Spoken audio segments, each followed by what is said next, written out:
accepting Canadian tax rebates like the baby bonus and GST rebates after getting $240 a day. Oh no, that's not the foreign students. The foreign students aren't getting $240 a day. They're just getting Canadian tax rebates and other benefits.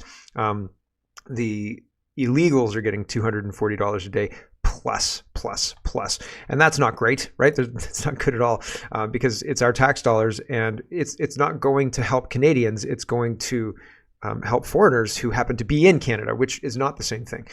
La Mancha Negra. I've never heard of this ooze. There is a black ooze that oozes out of concrete in Venezuela, and I thought it was a joke. Like when you're in the line at the grocery store and you used to see the National Enquirer, and you're like, what's Bat Boy up to this week? And I used to laugh at Bat Boy, and I used to pick up the National Enquirer. I think I even bought one once or twice. And it felt like that, except that it's totally real. And I'll show you the Wikipedia entry. So, I mean, not that Wikipedia makes it real, right? It's Wikipedia official, but it's interesting. There's lots to get to. Let's get to it. Speech and drugs and COVID and all sorts of crazy stuff. The invasion ongoing. We've got to talk about that as well. But first, we have to look at this King Charles thing. I showed this to you the other day, and all I showed it to you was mirrored. And I said, there's definitely something here. And I talked about a couple of different configurations of where I saw horns and where I saw this. But then I said, is this a Rorschach thing? And somebody, thank you very much for reminding me of the term, because I was like, ink blot test, and it didn't come back properly. But anyway, Rorschach test, yes. But now somebody's inverted and mirrored Charles's thing, and here it seems kind of obvious to me. Is this a Rorschach thing, or is this just what it looks like? Can you guys all see that? I'll just get me out of the way here. Right? You see the devil horn is the Charles's cuff there, and the eyes are there, and the kind of mouth is there, and the shoulders are at Charles's chin, right? They terminate at Charles's chin there. So, right? Is that just me, or is that a universal? Can everybody see that? Right? And I don't want to leave that on the screen for very long because yikes, yowza. But right. Weird, right? You see that, right? Okay, the last little meme before we actually get into the real proper news. And the real proper news is real, like, crazy stuff. Like, I shouldn't be spending 5 minutes. Well, I mean, this is part of the fun of the show. But, okay, what's missing from this? It's obviously the gun on its head, right? Obviously, this thing is going to require a gun on its head. Or, like a T-1000 just to be able to turn its head into a giant knife to stab you in the face as you're talking to it, right? It's crazy. This is a robot powered by OpenAI. Here we go. Hey, Figure One, what do you see right now? I see a red apple on a plate in the center of the table, a drying rack with cups and a plate, and you standing nearby with your hand on the table. Great. Can I have something to eat? Sure thing.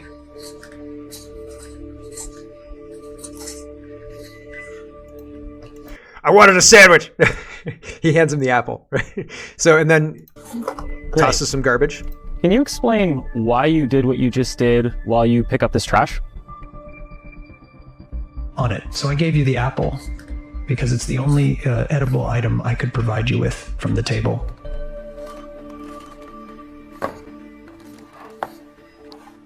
Great. So, based on the scene right now, where do you think the dishes in front of you go next? The dishes on the table like that.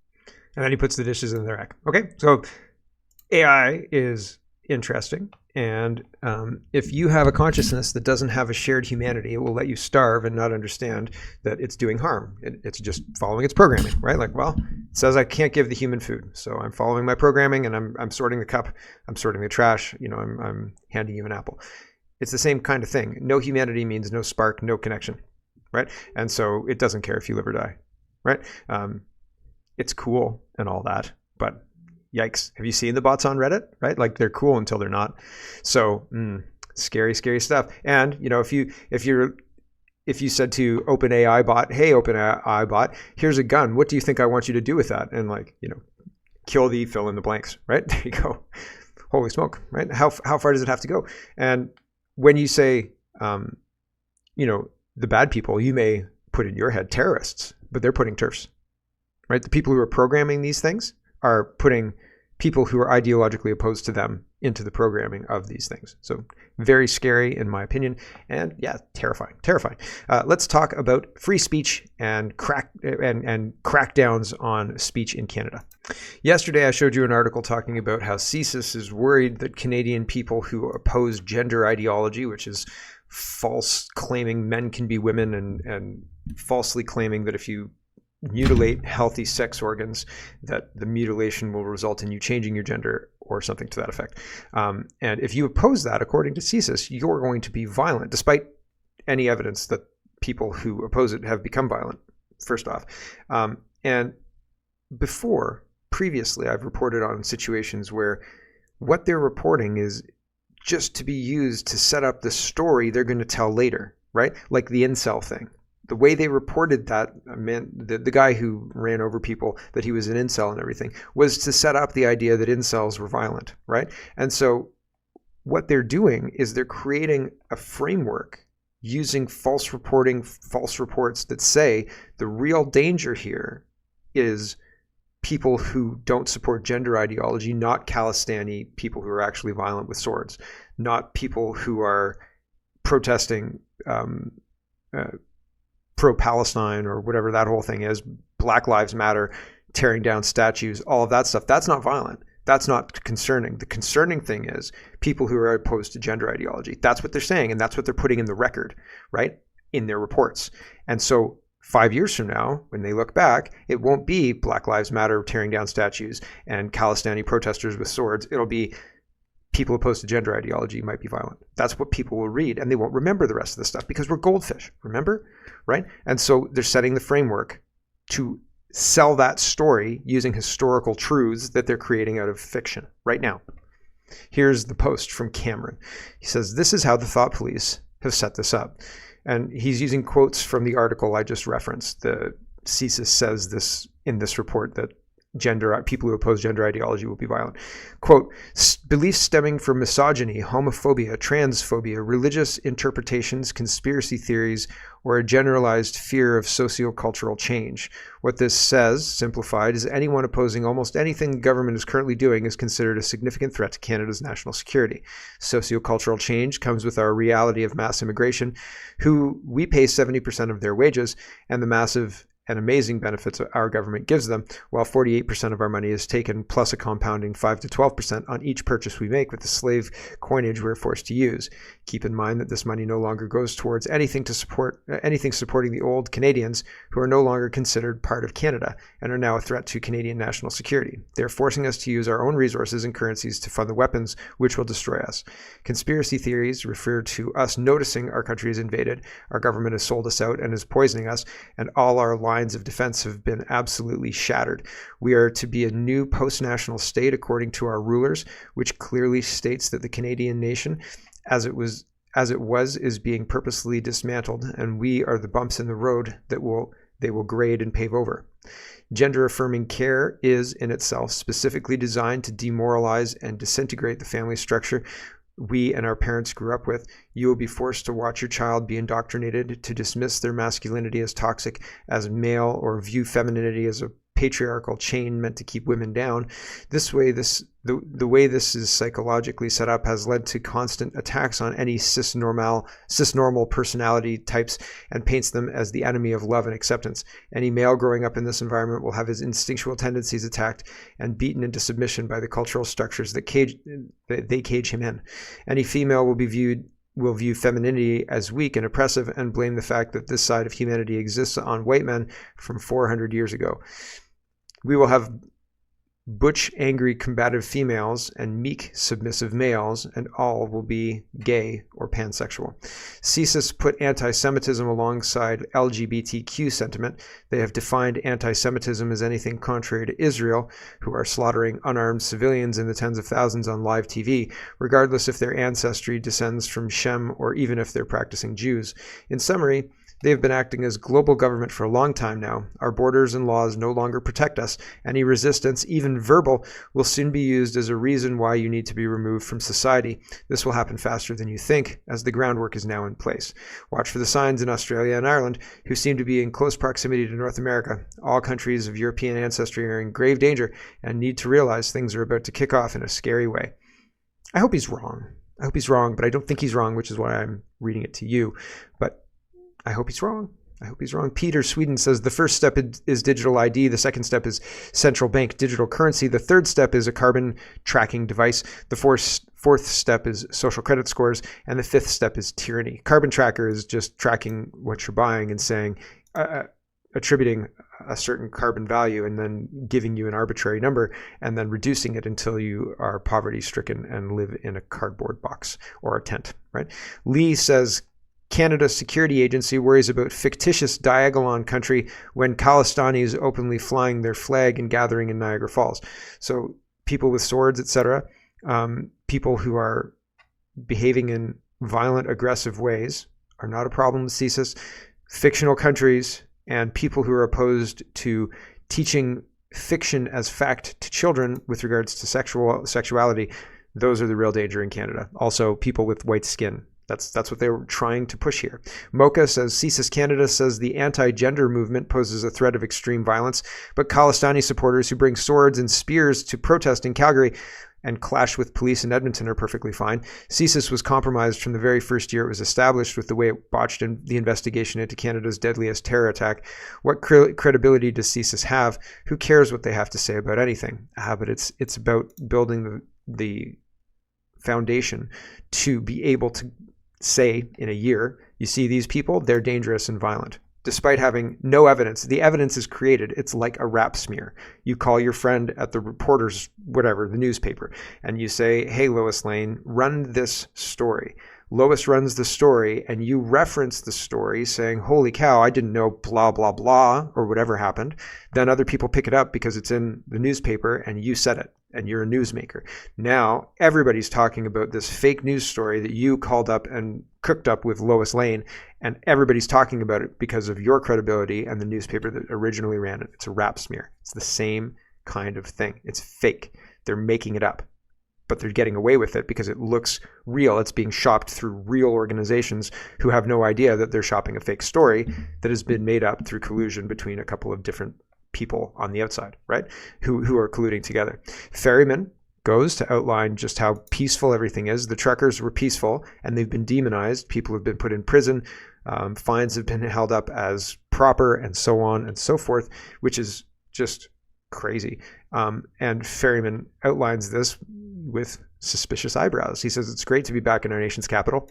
And right, it's crazy. Soon suspicious eyebrows is going to be white supremacy, right? So here we go.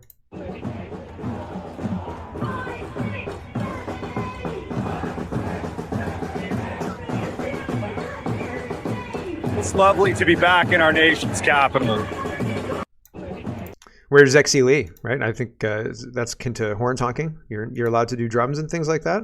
Crazy, right? And the public is not interested in this. I'm not interested in this. It is, in my opinion, when the police brings coffee to the people, Black Lives Matter or pro-Palestine, the cops sit there and kneel with the Black Lives Matter, bring coffee to the pro-Palestine guys. It's the same thing. It's the same people protesting.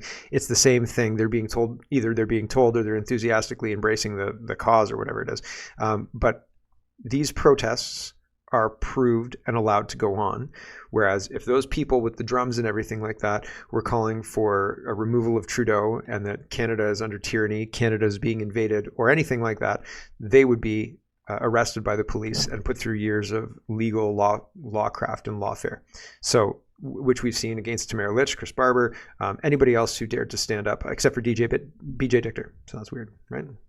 Weird about that. Wonder why? I don't wonder why. I don't. I know very well why.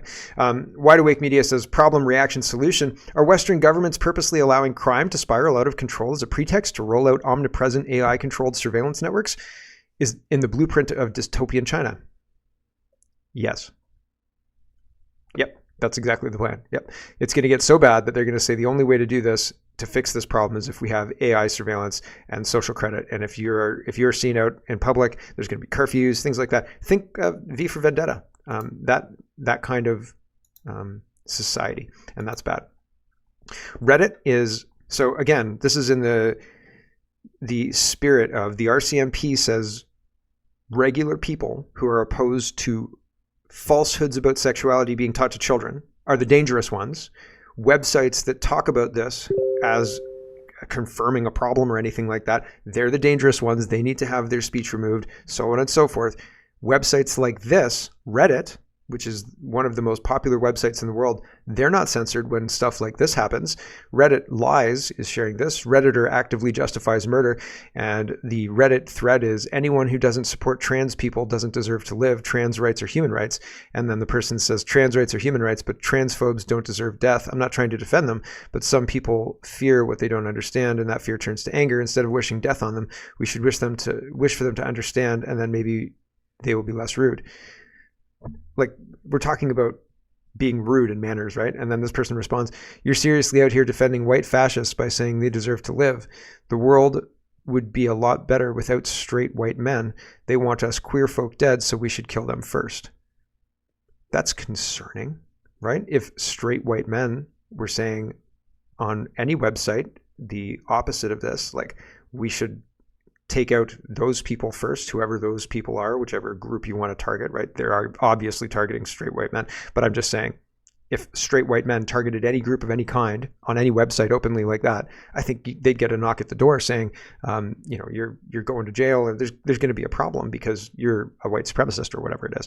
And as far as I know, it's not illegal to be a white supremacist. If you choose to be a white supremacist, I don't think it's actually illegal. I think it's probably socially not okay. Like, if you brought it up to your friends or something like that, it probably wouldn't go over well, but maybe it would, who knows. But I don't think it's illegal in the strictest sense of things, right? It became not popular, and then movies like American History X and blah blah blah, all that stuff, we've been socially conditioned to believe that that's a bad position to take. But I mean, like, there are countries all over the world that are themselves supreme, right? Like Indian supremacy, Chinese supremacy. How many white people in Pakistan's legislature, right? There's not many. So, like, why is it a problem in North America? Because we've been socially trained to believe that. Anyway, I think this is really interesting that Reddit is allowed to advertise violence against specific groups, and specifically straight white people, straight white men, and no problems at all. That's wild, right? Don't you think? Because you wouldn't be able to do that to anybody else. Global BC is saying, no, this is speech of a different kind. This isn't the violence stuff. That whole violence thing is crazy, but the whole reason they're doing it is to be able to excuse and say these people are violent, and the rest of it just goes off into the ether. It didn't actually happen because nobody's writing news articles about it. Global BC says, the mayor of a Northeast BC community is warning residents who stayed behind in the evacuation zone to not share images of wildfire destruction on social media. And Rob says, what's missing? It's said that more than 100 wildfire service firefighters were responding to the Fort Nelson fires, as well as about 60 structure protection firefighters and 19 helicopters. So there's something hinky going on. Why wouldn't they want anybody to share pictures? If you want to share pictures, send them my way. I'll put them up and we'll talk about them, and I'll have suspicious eyebrows, et cetera, et cetera. But it's very interesting that they don't want to have people who stayed behind share firsthand accounts of anything like that. Is the fire going to understand your tactics and then update the fire's strategy? Like, what are you worried about? It seems very, very silly. And I remember a lot of contentious issues last year during the wildfires where people wanted to stay and try and protect their homes with their heavy equipment, heavy machinery, by digging trenches and being there on property to protect their homes, because who's going to protect your home like yourself, right? Nobody. And they were not allowed to go back to their homes, and it was seen as liability. And there were experts who were weighing in saying, oh, I can understand this, but that's never been done before. Last year, from what I remember, perhaps in the modern era, it's been done more and more quietly. But as far as I understand it, if there's a wildfire, it's like all hands on deck. Like, bring in the sandbags, bring in the hoses, bring in the, if you got to douse the hot spots, all of that kind of stuff. And what's actually happening now, it seems like they're just trying to maximize the pain felt through these wildfire situations. That's what it really feels like. Ryan says British Columbia is lost. Let's talk about drugs, but let's keep decriminalizing hard drugs and providing them so they don't feel stigmatized. I'm pretty sure they feel nothing when they're dead. So this is drug overdoses are now the leading cause of death among BC youth aged 10 to 18. So that's a terrible, terrible shame. And Amelia says BC forever young. So this is young people who have passed away and they'll never be older than the age they are, right? And so 15 forever, 16 forever.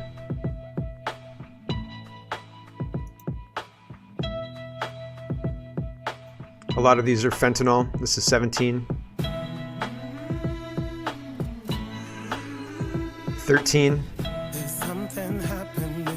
21. 22. 19.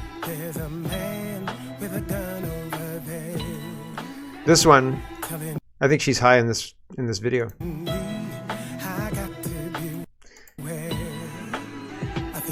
So it seems drugs are wiping out an entire generation. And it seems like nobody in Canada is really worried about that because, you know, we could just import the replacements. Easy, super easy, really, really easy.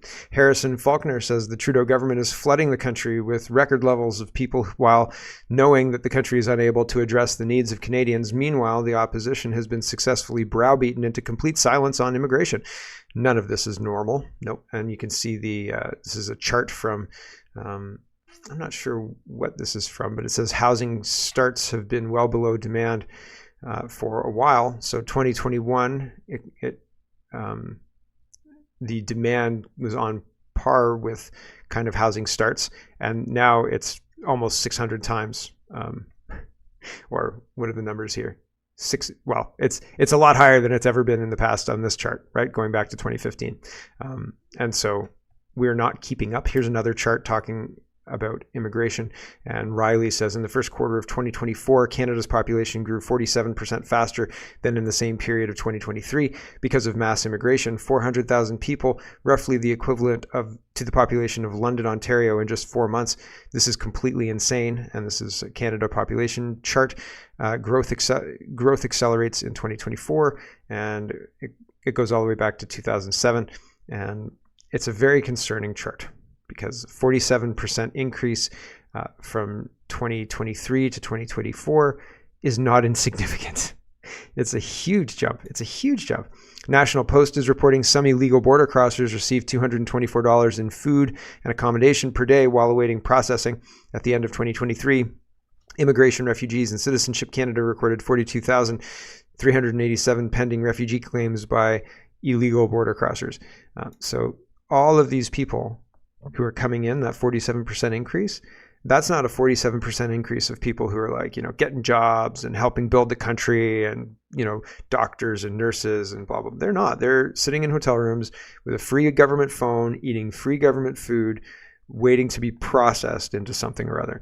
And the reason we're doing it, because our government is not working for us. They're working for globalists who want to flood the country with people and then bankrupt us. The whole face of the country is changing. Imagine going into a Walmart or a Zayres in 2010, and now imagine the same thing today. Do things look different? Not just the prices? They look very different. Derek Sloan says, proof foreign students can collect the baby bonus for their children. 1, foreign students tripled under the Liberals. 2, many work full-time and are enrolled in strip mall colleges that are designed only to provide an avenue for permanent residency. It's impossible to work full-time in any serious course of study. 3, they were allowed to bring in a spouse who could also work for full-time, and for any kids, they could collect the baby bonus. And it says, who can get the Canada Child Benefit? You must meet all of the following conditions. You or your spouse or common law partner must be any of the following: a Canadian citizen, a permanent resident, a protected person, a temporary resident who has lived in Canada for the previous 18 months and who has a valid permit in the 19th month other than the one that states does not confer status or does not confer temporary resident status, an individual who is registered or entitled to be registered under the Indian Act. And it says the other criteria are: you live with the child who's under 18, you're primarily responsible for the care and upbringing of the child, you are a resident of Canada for tax purposes. So you pay taxes in Canada. Does somebody who starts paying taxes last year deserve the Canada Child Benefit? An 18-year-old who's pregnant, gets pregnant, has a child by 19. I mean, they'd still have been paying taxes if they had a job when they were 15. So I don't know. Suspect. And does that explicitly states that people who are temporary residents can access it. So that's not great, right? That's not great. The Rational Post says, why are Western countries' birth rates collapsing? Simple, people don't breed in captivity. Oh, snap. That's true.